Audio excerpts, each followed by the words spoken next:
Hello everyone, this is my first video. यो चाहिँ लोकसेवाको first chapter हो पेपर 2 को नायब सुब्बा लेभलको। अब ढिला नगरिकन जाम यसमा। पहिला यो फर्स्ट टपिक चाहिँ जियोग्राफीको बारेमा छ, हल्का हल्का 1.1 हो। यसमा चाहिँ अब पहिला अलिकति नेपालको लोकेसन थाहा पाउनुपर्छ। यसमा चाहिँ मैले इम्पोर्टेन्ट कुराहरू, अरू चाहिँ आफैले मिलिने कुराहरू चाहिँ आफूले लेख्न सकिन्छ भनेर इम्पोर्टेन्ट मात्रै लेखेको छु। सो नेपालको बारेमा कुरा गर्दाखेरि चाहिँ हामीलाई के थाहा पाउनु पर्यो, पहिला सुरु नेपाल कता हुन्छ भनेर। नेपाल कता छ? अर्थको चाहिँ नर्थ हेमिस्फियरको इस्टर्नतिर छ। सो नर्थ इस्ट पोलमा छ भनेर भन्ने। त्यसपछि ल्याटिट्युड के छ? 26 degree 22 minute north to 30 degree 27 minute नर्थसम्म हुन्छ। लङ्गिट्युड चाहिँ 80 degree 4 minute east to 80 degree 12 minute इस्टसम्म हुन्छ। त्यसपछि अब यसलाई चाहिँ कसरी याद गर्ने? अब 26 छ नि, 26 मा चाहिँ 4 एड गरेपछि कति हुन्छ? 30 हुन्छ। अनि 22 मा चाहिँ फेरि 4 एड गरेपछि कति हुन्छ?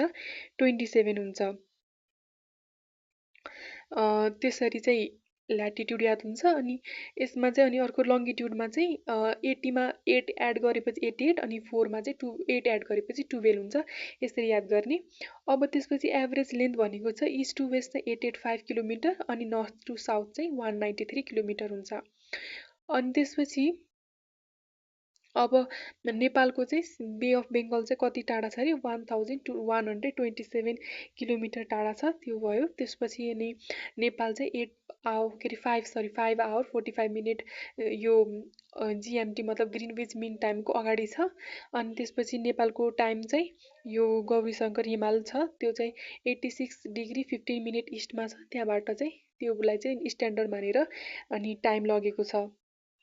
त्यसपछि अरू पनि थाहा पाउनुपर्छ। जस्तै नेपालमा चाहिँ 14 वटा हाइएस्ट माउन्टेन इन द वर्ल्डमा 8 वटा चाहिँ नेपालबाटै छन्।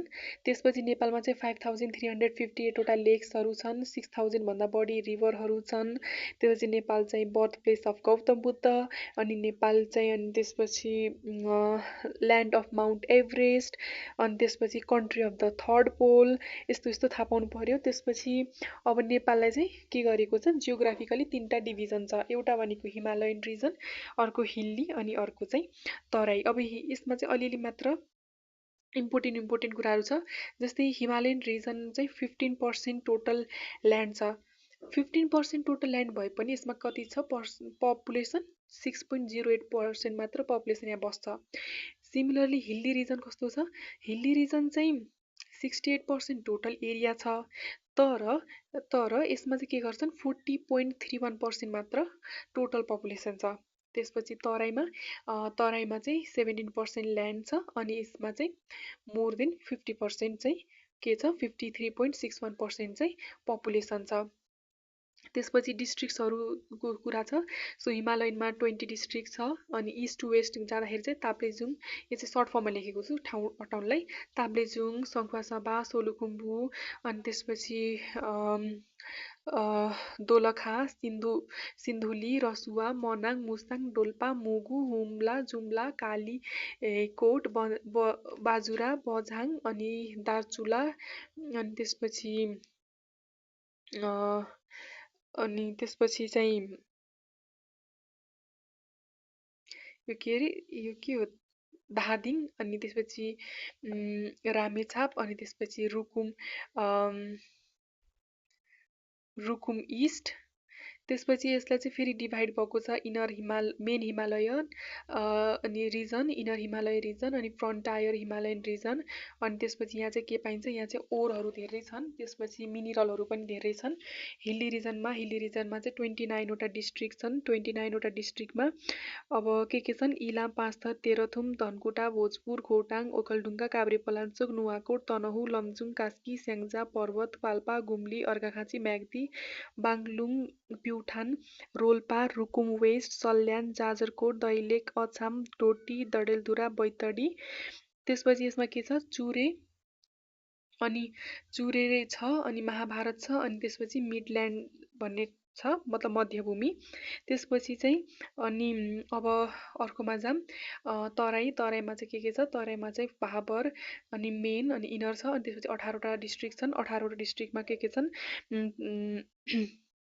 18वटामा झापा, मोरङ, सुनसरी, सप्तरी, सिराहा, धनुषा, महोत्तरी, सर्लाही, रौतहाट, बारा, पर्सा, नवलपरासी, अनि त्यसपछि अनि रूपन्देही, कपिलवस्तु, बाँके, बर्दिया, कैलाली, कञ्चनपुर, अनि त्यसपछि यस्तो यस्तो भयो। त्यसपछि अरू कुरा चाहिँ यसमा चाहिँ आफूले थप्न मिल्यो। जस्तै यो तराई चाहिँ ग्रेन हाउस हुन्छ, store house of the grain हुन्छ। अनि हिल्ली रिजनमा चाहिँ सुइटेबल टेम्परेचर हुन्छ बस्नको लागि। त्यस्तो यस्तो आफूले मिलाउँदा भइहाल्यो अरू कुराहरू। त्यसपछि अर्कोमा जाऊँ। अब हिमालयन रिजनको चाहिँ डिभाइड गरेको छ, मेन, इनर अनि फ्रन्टायर। अब मेन कताबाट हुन्छ, 5000 देखि 8848.86 मिटरसम्मको छ। सबै माउन्टेनहरू 8वटा जो सबभन्दा ठुलो ठुलो माउन्टेन छन् यहीँ हुन्छन्। अनि यसमा चाहिँ रेन्जहरू छन् कि माउन्टेन रेन्जहरू। जस्तै यसमा के छ भन्दाखेरि चाहिँ कञ्चनजङ्घा माउन्टेन रेन्ज छ, जनक अनि उम्बक, महालङ्गुर, रोल्वालिङ, पुमोरी अनि जुगल, यस्तो यस्तो छन्। अनि अरू पनि हुन्छन्। जस्तै अरू भनेको चाहिँ यो दामोदर, निलगिरी, अन्नपूर्ण, धौलागिरी, मुस्ताङहरू पर्छ, कान्जिरवा, कान्ति गोर्खा यिनीहरू पर्छ। त्यसपछि अनि अर्को भनेको चाहिँ इनर हिमालयन भनेको छ। इनरमा चाहिँ के छ, यो चाहिँ मेन हिमालयको नर्थमा छ अनि उता तिब्बत चाहिँ साउथमा छ। यसको इनर हिमालयको नर्थमा चाहिँ मेन हिमालयन, अनि त्यसपछि के अरे मेन हिमालयनको चाहिँ नर्थमा इनर हिमालय, अनि यो तिब्बतको चाहिँ साउथमा चाहिँ इनर हिमालय छ। अनि त्यसपछि यसलाई चाहिँ भोट प्रदेश भन्छ। एकदमै थोरै मान्छेहरू बस्छन्, हुम्ला मुगुहरू यस्तो यस्तो ठाउँहरू पर्छ। यो चाहिँ फ्रन्टायर भनेको छ, 30 देखि 45 किलोमिटर छ। अनि यसलाई चाहिँ डेजर्ट भनिन्छ किनकि यसमा चाहिँ रेन स्याडो हुन्छ। रेन स्याडो मतलब पहाडले चाहिँ पहाडको चाहिँ पछाडिपट्टि छ कि पहाडको पछाडिपट्टि भएपछि के हुन्छ, अब यो पानी ल्याउने जो हुन्छन् क्लाउडहरू, तिनीहरू चाहिँ त्यहाँ पहाडको पछाडि आउन पाउँदैनन् कि पहाडको पछाडि आउन नआएपछि के हुन्छ, त्यहाँ पानी पर्दैन, सो रेन स्याडो भनिन्छ। त्यसपछि यहाँ मनाङ मुस्ताङहरू पर्यो यसको इक्जाम्पलमा। अनि त्यसपछि यहाँ चाहिँ के छ, स्नो माउन्टेन रेन्जहरू हुन्छ। अनि कालीगण्डकी यिनीहरू चाहिँ यहाँबाट लाइक फ्लो भएको हुन्छ, त्यो छ। अब यसपछि यहाँ चाहिँ एउटा छ लाइक क्वेसनहरू आउँदाखेरि चाहिँ माथिमा टक्क लेख्नुपर्ने हुन्छ नि त कुनै यस्तो लेख्नको लागि चाहिँ एउटा के छ, the pics of white a majestic sight भनेको छ, यस्तो लाइक स्लोगन टाइपको यो भयो। त्यसपछि अर्कोमा जाऊँ, हिल्ली रिजन भनेको अब यसमा चाहिँ 3टा छ, चुरे रिजन, चुरे रेन्ज, अनि महाभारत अनि मिडल्यान्ड। चुरे भनेको 610 मिटरदेखि 1872, महाभारत 1500 मिटरदेखि 3000 मिटर, अनि त्यसपछि मिडल्यान्ड भनेको चाहिँ अब यसको चाहिँ नर्मली यही 3000 को रेन्जमा नै हुन्छ। यो 1872 देखि 3000 को रेन्जमा हुन्छ। अनि त्यसपछि चुरे रेन्ज चाहिँ हिमालयन पछि बनेका हुन्। अनि यसलाई चाहिँ शिवालिक भन्छ, दाङतिर डन्डुवा भन्छ, बागमतीतिर भटुवाना भन्छ, अनि त्यसपछि यो बर्मातिर इरावती भन्छ, अनि कोशीतिर चाहिँ चुलाचुली भनिन्छ। यसको डिफ्रेन्ट नामहरू छ। अनि यो चाहिँ फरेस्टले कभर भएको छ। 12.7% टोटल एरिया कन्ट्रीको यो छ। अनि यसको 24% एरेबल छ, मतलब कल्टिभेबल के यहाँ चाहिँ खेतीपाती 24% भागमा चाहिँ खेतीपाती गर्न सकिन्छ। अनि त्यसपछि चाहिँ यसको टलेस्ट पार्ट चाहिँ कहाँ छ, कैलाली घारवामा। यो चाहिँ थाहा पाइराख्नु पर्ने हुन्छ, टलेस्ट पार्ट कहाँ रहेछ, कैलालीको घारवा भन्ने ठाउँमा। अनि त्यसपछि यसले चाहिँ 36 डिस्ट्रिक्टहरूलाई छुन्छ। अनि यसलाई चाहिँ वाटर रिचार्ज इन तराई भनिन्छ। त्यसपछि अर्को महाभारत छ। महाभारत चाहिँ यो फेमस ठाउँहरूको नाम थाहा राख्नुपर्छ, जस्तै चिसापानी, देवघाट, जुगेडी अनि छतराहरू, यस्तो यस्तो ठाउँहरू थाहा पाउनु पर्यो। अनि अर्को कुरा भनेको चाहिँ यसलाई यो लेसर हिमालय अथवा मिडल हिमालय अथवा हिल स्टेसन अफ नेपाल यो थाहा पाउनु पर्यो हिल स्टेसन भनेर किन भन्छ भन्दाखेरि चाहिँ यहाँ चाहिँ राम्रो क्लाइमेट पाइन्छ अनि घुमघाम गर्नलाई पनि रमाइलो हुन्छ भनेर भनिन्छ अनि यसको पनि हाइएस्ट पोइन्ट चाहिँ सैलुङ दोलखा भनेर यो थाहा पाउनुपर्छ कहिलेकाहीँ चाहिँ यो पुरा थाहा पाउनुपर्छ सैलुङ दोलखामा कहिलेकाहीँ सैलुङ अनि अर्को कैलाली भन्न सक्छ त्यसरी झुकाउँछ अनि रङमा टिक लाउन सकिन्छ त्यसपछि अर्को छ मिडल्यान्ड रेन्जमा चाहिँ के हुन्छ टार बेसिनहरू भ्यालिजहरू पर्छन् अनि त्यसपछि यो चाहिँ 29.5% यसले चाहिँ एरिया लगेको छ अनि त्यसपछि यसमा चाहिँ इम्पोर्टेन्ट सिटिजहरू छन् के जस्तै धनकुटा काठमाडौँ पोखरा सुर्खेत दिपायलहरू पर्छन् नेपालको टप लाइक सिटिजहरू अथवा सिटिज भन्दा नि डिस्ट्रिक्टहरूको चाहिँ मेन ठाउँहरू पर्छन् अनि त्यसपछि यता एउटा स्लोगन छ हिल्स अफ ग्रिन द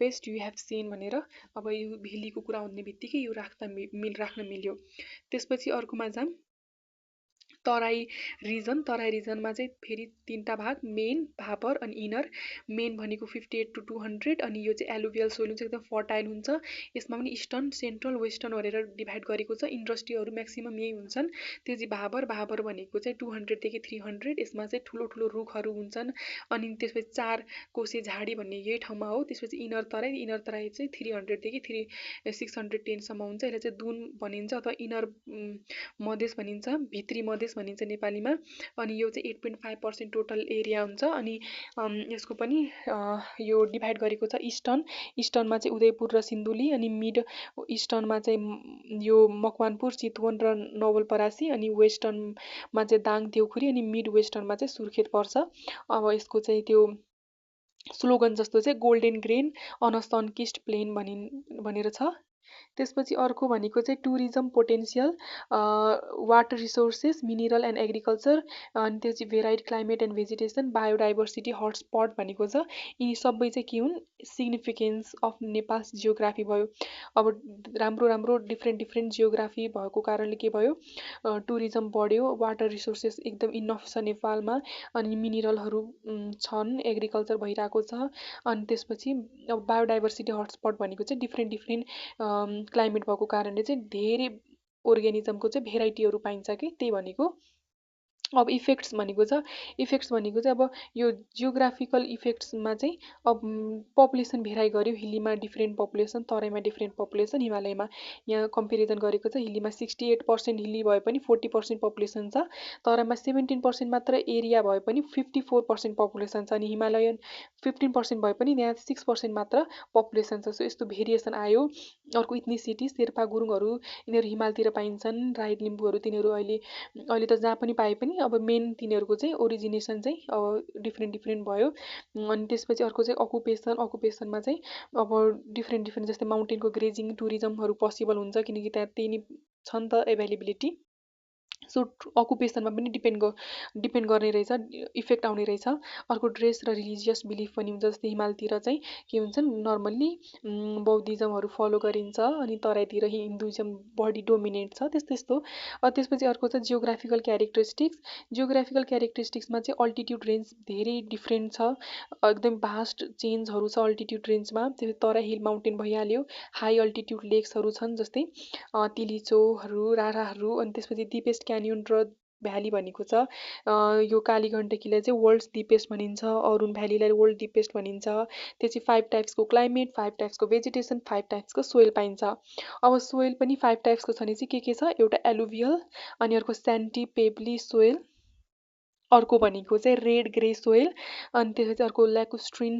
अथवा तलैया अनि अर्को ग्लेसियल एलुभियल भनेको के हो एलुभियल भनेको चाहिँ एकदमै राम्रो फर्टाइल एकदमै खेती योग्य जमिन त्यसपछि स्यान्डी पेबली सोइल भनेको चाहिँ पाहाबरतिर चुरेतिर पाइने अनि त्यसपछि यसमा चाहिँ अलिकति के भन्छ पानीलाई त्यो इरिगेट गर्नको चाहिँ डिफिकल्ट हुने जसो लाग्दा चाहिँ ठुलो रुखहरू हुन्छन् जस्तै यो 4 कोसे झाडीहरू अर्को रेड ग्रे भन्छ यो रातो फुस्रो माटो भन्छ नेपालीमा त्यहाँ चाहिँ पोटेटोहरू धेरै फल्छ जस्तै यो के भन्छ काभ्रे पलाञ्चोक त्यतातिर जे होस् यो चाहिँ कहाँ हुने रहेछ हिल्लीतिर हुने रहेछ त्यसपछि ल्याकुस्ट्रिन तलैया भनेको चाहिँ काठमाडौँ भ्यालीको सम्झिने जो एकदम ब्ल्याक हुन्छ अनि एकदमै फर्टाइल हुन्छ अहिले चाहिँ अब धेरै फोहोर भइसक्यो पुरा पल्युसन भइसक्यो तर पहिला एकदमै फर्टाइल हुन्थ्यो। अर्को ग्लेसियलमा चाहिँ लेस अर्ग्यानिक हुन्छ, मतलब त्यहाँ चाहिँ राम्रोसँग अब कुहिन्न नि त केही कुराहरू पनि, किनकि धेरै एक्सट्रिम टेम्परेचर भएर। अर्को छ पोट्याटो बारीहरू फल्छ, त्यो भइहाल्यो। त्यसपछि अब नेपाल बफर स्टेट भनेको छ। अब किन भन्यो बफर स्टेट, किनकि नेपाल चाहिँ बफर स्टेट किन भन्यो भन्दाखेरि चाहिँ अब दुईवटा ठुलो ठुलो कन्ट्री छन्, त्यसको बिचमा चाहिँ नेपाल छ। अनि त्यसपछि यहाँ चाहिँ अलिकति इन्डियन कल्चरले डोमिनेट गरेको देखिन्छ, तर चाइनिज कल्चरहरू पनि देखिन्छ नर्थतिर। अनि त्यसपछि जसको लाग्दा के छ भन्दाखेरि चाहिँ अब यसको लाग्दा के भयो, भल्नरेबल टु इन्फ्लुएन्सेस भयो। त्यही अब चाइनिज कल्चरहरू इन्डियन कल्चरहरूको इन्फ्लुएन्स हुन थाल्छ। अर्को अनि त्यसपछि अब स्टेबिलिटी, यदि नेपालमा स्टेबिलिटी भएन भनेपछि यो इन्डिया र चाइना दुवैलाई घाटा हुन्छ, किनकि इन्डियातिर पनि त्यो अनस्टेबिलिटी अथवा इन्डियातिर पनि इम्प्याक्ट आउँछ, अनि चाइनातिर पनि त्यसैले इम्प्याक्ट स्टेबिलिटी हुन्छ। अनि त्यसपछि अर्को भनेको अपर्च्युनिटी र च्यालेन्जहरू। सो अपर्च्युनिटी भनेको चाहिँ धेरै ट्रेडहरू यस्तोहरू इजी हुन्छ, किनकि ठुलो ठुलो कन्ट्रिज भएर। अनि त्यसपछि इन्डिपेन्डेन्सको लागि चाहिँ च्यालेन्ज हुन्छ। सो नेपालको चाहिँ आफ्नो इन्डिपेन्डेन्स पाउन अलिकति गाह्रो फिल हुन्छ। अब